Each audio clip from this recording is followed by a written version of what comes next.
12 जिलों में वर्षा को लेकर अलर्ट जारी, आदिवासियों को नहीं मिला एक भी वन पट्टा। मंत्री आलम से 9 घंटे से अधिक समय तक की पूछताछ, नाबालिग से गैंगरेप। हेलो जोहार, अभी तक आपने चैनल को सब्सक्राइब नहीं किया तो चैनल को सब्सक्राइब कर लीजिए, वीडियो को एक लाइक कर दीजिए। चलिए जानते हैं झारखंड की संध्या की प्रमुख बड़ी खबरों को। 18 मई तक गर्मी से राहत, इन 12 जिलों में वर्षा को लेकर अलर्ट जारी। 5 दिन बाद फिर बदलेगा मौसम। राजधानी रांची समेत आसपास के जिलों में मौसम में लगातार उतार चढ़ाव देखने को मिल रहा है। मौसम विज्ञान केंद्र रांची के अनुसार रांची और आसपास के जिलों में बुधवार को दिन भर आसमान साफ रहेगा और मौसम शुष्क बना रहेगा। 15 मई को राज्य के 12 जिलों में वर्षा नहीं होगी, जबकि 12 जिलों में वर्षा होने की संभावना है। मौसम विभाग द्वारा जारी मैप में स्पष्ट रूप से उल्लेख किया गया है कि राज्य में आधे जिलों में सूखा तो आधे जिलों में वर्षा की संभावना बनी है। वहीं इसके बाद 16, 17 और 18 मई को राज्य के निकटवर्ती मध्य हिस्से यानी रांची, रामगढ़, हजारीबाग, गुमला, बोकारो और खूंटी में आंशिक बादल छाए रहेंगे और मौसम शुष्क बना रहेगा। मौसम विज्ञान केंद्र के वैज्ञानिक अभिषेक आनंद ने बताया कि राजधानी समेत पूरे राज्य में अगले 5 दिनों में अधिकतम तापमान में धीरे धीरे 3 से 5 डिग्री की बढ़ोतरी होगी, जिससे कयास लगाए जा रहे हैं कि एक बार फिर राजधानी समेत पूरे राज्य की धरती तपेगी।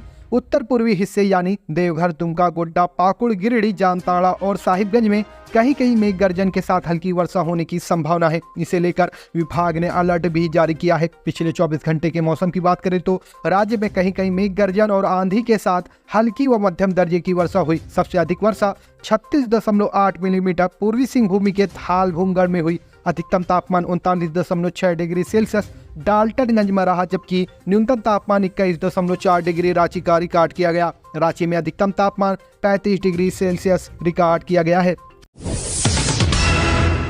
ईडी ने धन शोधन मामले में झारखंड के मंत्री आलम से 9 घंटे से अधिक समय तक की पूछताछ। झारखंड के मंत्री और कांग्रेस नेता आलमगीर आलम धन शोधन मामले में पूछताछ के लिए मंगलवार को प्रवर्तन निदेशालय के सामने पेश हुए और अधिकारियों ने उनसे 9 घंटे से अधिक समय तक पूछताछ की। राज्य के ग्रामीण विकास मंत्री आलम दोपहर करीब 11 बजे ईडी कार्यालय पहुंचे। वह रात में करीब 8:30 बजे ईडी कार्यालय से बाहर आए। उन्होंने ईडी कार्यालय से बाहर आने के बाद संवाददाताओं से कहा, मुझसे जो भी सवाल पूछे गए मैंने उनका जवाब दिया है। जब उनसे सवाल किया गया कि क्या एजेंसी ने उन्हें कल फिर बुलाया, तो आलम ने कहा कि मैं इसका जवाब बाद में दूंगा। सूत्रों के अनुसार उन्हें बुधवार को यानी कि आज दोबारा पूछताछ के लिए बुलाया गया है। वहीं इससे पहले आलम ने संघीय एजेंसी के कार्यालय में प्रवेश करने से पहले संवाददाताओं से कहा, मैं कानून का पालन करता हूँ, मैं पूछताछ का सम्मान करने के लिए यहाँ आया हूँ।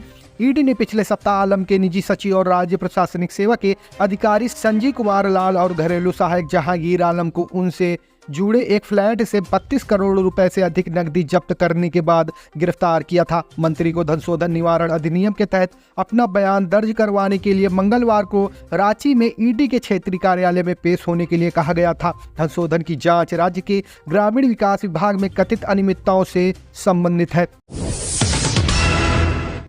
4 एकड़ जमीन पर बनेगा सरकारी मोटर ड्राइविंग ट्रेनिंग सेंटर, जमीन की हो रही तलाश। झारखंड के सभी जिलों में सरकारी मोटर ड्राइविंग ट्रेनिंग सेंटर बनाया जाएगा। इसमें ऑटोमेटेड ड्राइविंग टेस्टिंग ट्रैक होगा। इसके लिए हर एक जिले में 3 से 4 एकड़ जमीन की आवश्यकता है। अब तक रांची, पश्चिम सिंहभूमि, हजारीबाग, पलामू व साहिबगंज को छोड़कर किसी जिले ने जमीन उपलब्धता को लेकर विभाग को सूचित नहीं किया है। इस संबंध में सभी डीसी को परिवहन सचिव ने पत्र लिखकर जमीन के आवंटन को लेकर प्रस्ताव भेजने का निर्देश दिया है। देवघर जिला परिवहन पदाधिकारी अमन जॉन आयुर्द ने बताया कि जिले में सरकारी मोटर ड्राइविंग ट्रेनिंग सेंटर बनना है। इसके लिए विभाग की ओर से बीते साल ही सभी जिलों को सूचित किया गया था तथा जमीन को लेकर रिपोर्ट भेजने के लिए कहा गया था। देवघर जिले में सारवा प्रखंड में जमीन देखी गई है। इसके अलावा मोहनपुर में भी देखी जा रही है। ट्रेनिंग सेंटर बन जाने के बाद लाइसेंस लेने वाले आवेदकों को यहां से ड्राइविंग से संबंधित प्रमाण पत्र लेना होगा। इसके बाद ही लाइसेंस निर्गत होगा। वहीं भारी वाहनों के लिए भी ड्राइविंग स्कूल से प्रमाण पत्र लेने के बाद ही लाइसेंस देने का प्रावधान है।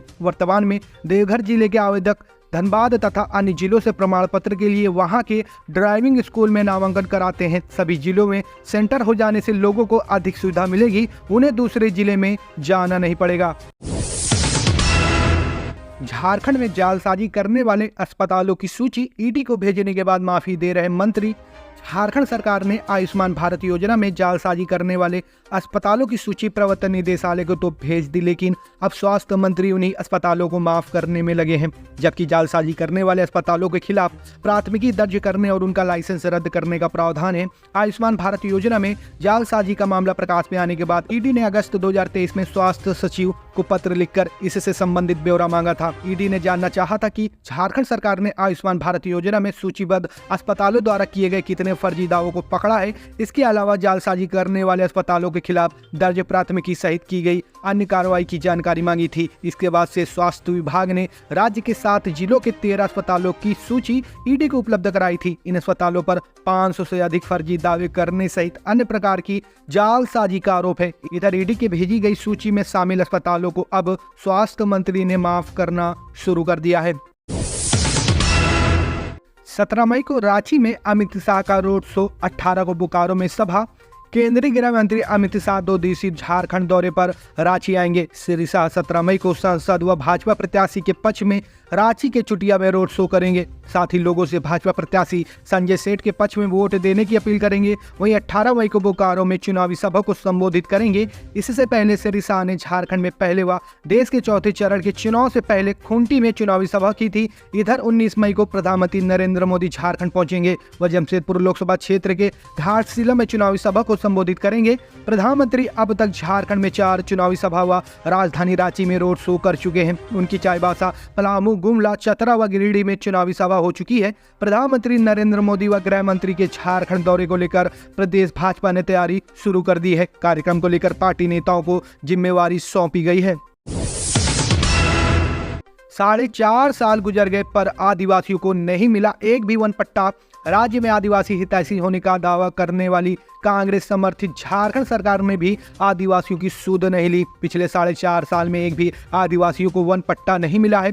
झारखंड में चुनावी सभा के दौरान कांग्रेस नेता राहुल गांधी आदिवासियों को उनका अधिकार दिलाने की बात करते रहे हैं, जबकि हकीकत यह है कि वन अधिकार कानून के तहत अधिकांश आदिवासियों को उनके दावे से बहुत कम जमीन मिली है। यही नहीं, दावा करने के बाद भी आदिवासियों के नाम पर जमीन हस्तांतरित करने में सालों लग रहे हैं। हजारों की संख्या में आवेदन किए गए पर कोई अफसर कुछ कहने को तैयार नहीं है।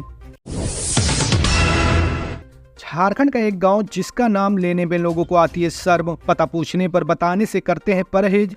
झारखंड के देवघर जिले के देवीपुर प्रखंड में एक ऐसा गांव है जिसका नाम लेने से वहां के लोग परहेज करते हैं। गांव के लोग बाहर जाते हैं तो उनकी यह कोशिश होती है कि कोई उनका पता नहीं पूछे, उनसे उनके गांव का नाम नहीं पूछा जाए।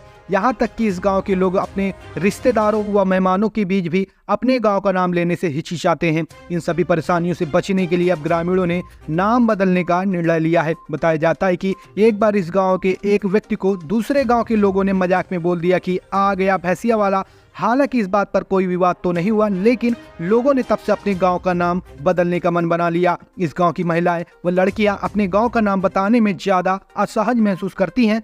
ग्रामीण बताते हैं कि इन्हीं सब को देखते हुए गांव का नाम बदलने का निर्णय स्थानीय स्तर पर किया गया है। ग्राम सभा भी हुई, इसमें गांव का नाम बदलकर नया नाम भयासपुर रखने का प्रस्ताव पारित किया गया। इससे संबंधित आवेदन राजस्व विभाग व पंचायती राज विभाग में भेजने का निर्णय लिया गया है। गर्लफ्रेंड ने रात में कॉल कर बुलाया, युवक मिलने पहुंचा तो दूसरे बॉयफ्रेंड के साथ थी लड़की। झारखंड के जमशेदपुर में सनसनीखेज मामला सामने आया है। यहाँ एक लड़की के 2 बॉयफ्रेंड थे, जिनमें से एक दिव्यांग था। लड़की ने दिव्यांग बॉयफ्रेंड को रात में कॉल कर बुलाया। जब युवक उसके पास पहुंचा तो लड़की के साथ उसका दूसरा बॉयफ्रेंड भी मौजूद था, जिसने दिव्यांग पर हमला कर दिया। इससे युवक गंभीर रूप से घायल हो गया। यह पूरा मामला जमशेदपुर के नामदा बस्ती का है। यहाँ रहने वाले दिव्यांग अभिषेक सिंह ने पुलिस को बताया कि मेरी महिला मित्र ने मुझे रात में कॉल करके मिलने के लिए बुलाया था। इसके बाद मैं बिरसा नगर मिलने गया था। इसी बीच लड़की का बॉयफ्रेंड राहुल मेरा पीछा करते हुए आया। इसने GEL चर्च गेट के पास चापड़ से हमला कर दिया और मौके से फरार हो गया। हमले से दिव्यांग अभिषेक बेसुध होकर गिर पड़ा। इस दौरान राहगीरों ने जब अभिषेक को पड़ा देखा तो मामले की सूचना पुलिस को दी। जानकारी मिलते ही पुलिस टीम मौके पर पहुंची और अभिषेक को तुरंत अस्पताल पहुंचाया। MGM हॉस्पिटल से डॉक्टरों ने रिम्स के लिए रेफर कर दिया। पुलिस मामले की जांच में जुट गई है। यदि मैंने क्षेत्र का विकास किया तो वोट जरूर दे, निशिकांत। गोड्डा लोकसभा सीट से भाजपा प्रत्याशी अपने पक्ष में धुआंधार चुनाव प्रचार कर रहे हैं। उन्होंने मंगलवार को पथरगामा के गांव में जनसंपर्क अभियान चलाया। परसपानी गांव में लोगों के बीच अपनी बातें रखी। कहा, मैंने विकास के काम किए हैं, इसलिए वोट मांगने आया हूं। आगे भी विकास की यात्रा जारी रहेगी। उन्होंने लोगों से कहा कि आप खुद से पूछिए और अगल बगल देखिए। अगर आपका विकास हुआ है तो आप मुझे अवश्य वोट दें। आपका एक वोट देश को शक्ति देगा और पीएम मोदी को मजबूत करेगा। उन्होंने कहा, चुनाव की इस मौसम में बहुत सारे लोग आएंगे और बरगलाने का प्रयास करेंगे। कोई अगड़ा पिछड़ा की बात करेगा तो कोई जात पात की बात करेगा। उनके बहकावे में नहीं आए। देश और समाज की मजबूती के लिए भाजपा को जिताएं। शादी समारोह से लौट रही नाबालिग से गैंग रेप। बिशुनपुर प्रखंड के कसमार इलाके की 12 वर्षीय लड़की से सामूहिक दुष्कर्म का मामला प्रकाश में आया है। आरोपी युवक पड़ोस के ही गांव के रहने वाले हैं। घटना की सूचना पर ग्रामीणों ने आरोपियों को बंधक बना लिया। सूचना पाकर बिशुनपुर थाने की पुलिस मौके पर पहुंची और आरोपियों को हिरासत में ले लिया। पुलिस इन युवकों से पूछताछ कर रही है। बताया जाता है कि नाबालिग बच्ची सोमवार को अपनी सहेलियों के साथ गांव में एक शादी समारोह में भाग लेने गई थी। रात 2 बजे लड़की अपनी सहेलियों के साथ खेत पार कर अपने घर जा रही थी। उसी दौरान करीब आधा दर्जन युवकों ने उसे पकड़ लिया। आरोपियों ने उसकी सहेलियों को धमकाते हुए वहां से भगा दिया। इसके बाद आरोपी उस लड़की को गांव से 1.5 किलोमीटर दूर जंगल की ओर ले गए और वहां उसके साथ दुष्कर्म किया। घर पहुंची लड़की की सहेली ने घटना की जानकारी घर और गाँव वालों को दी। इसके बाद गाँव वाले लड़की को ढूंढने निकले। ग्रामीणों ने बनालात भट्टी टोली के एक लड़की के बारे में पता चला। ग्रामीण उसे पकड़कर अपने गांव में ले आए। उसकी निशानदेही पर ग्रामीणों ने 5 आरोपियों को उनके घर से जाकर पकड़ लिया। ग्रामीणों ने आरोपियों को गांव में ही बंधक बना दिया और घटना की सूचना बिशुनपुर थाने को दे दी। सूचना पाकर बिशुनपुर थाना प्रभारी उद्देश्वर पाल गांव पहुंचे और बंधक बनाए गए युवकों को थाने ले आए। आरोपियों से पूछताछ की जा रही है। पुलिस ने नाबालिग पीड़िता को मेडिकल जांच के लिए बिशुनपुर सामुदायिक स्वास्थ्य केंद्र भेजा है। दिल्ली जाकर झारखंड के मुद्दे को भूल जाने वाले कल्पना सोरेन का बीजेपी पर बड़ा हमला। झारखंड के पूर्व सीएम हेमंत सोरेन की पत्नी और झारखंड मुक्ति मोर्चा की स्टार प्रचारक कल्पना सोरेन ने एक बार फिर बीजेपी पर जमकर हमला बोला। जेएमएम नेता कल्पना सोरेन ने कहा कि लोकतंत्र और संविधान को बदलने की सोच रखने वाली तानाशाही ताकतों के खिलाफ इस बार जनता चुनाव लड़ रही है। जनता इन्हें सबक सिखाने के लिए इस बार कमर की पेटी बांध कर तैयार है।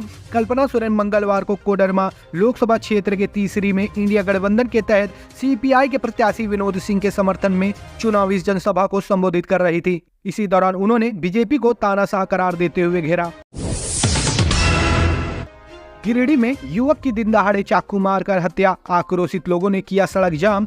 गिरिडीह नगर थाना क्षेत्र के bank of India taxi stand के समीप बुधवार सुबह आधा दर्जन से अधिक लोगों ने एक युवक पर चाकू से वार कर उसकी हत्या कर दी। युवक की पहचान मुफस्सिल थाना क्षेत्र के सीओडी के रहने वाले छोटू कुमार के रूप में हुई है। घटना के बाद स्थानीय लोगों व परिजनों के सहयोग से युवक को इलाज के लिए नवजीवन नर्सिंग होम लाया गया, जहां चिकित्सकों ने युवक की गंभीर स्थिति को देखते हुए उसे बेहतर इलाज के लिए धनबाद रेफर कर दिया, लेकिन वहां पर इलाज के क्रम में उसकी मौत हो गई। इसके बाद आक्रोशित लोगों ने जिला परिषद कार्यालय के पास सड़क जाम कर दिया। सूचना जब नगर थाना पुलिस को हुई तो सबसे पहले घटनास्थल पर जाकर आसपास के लोगों से मामले की जानकारी ली और आगे की छानबीन में जुट गई। फिलहाल वह आसपास लगे सीसीटीवी फुटेज को खंगालने में जुट गई है।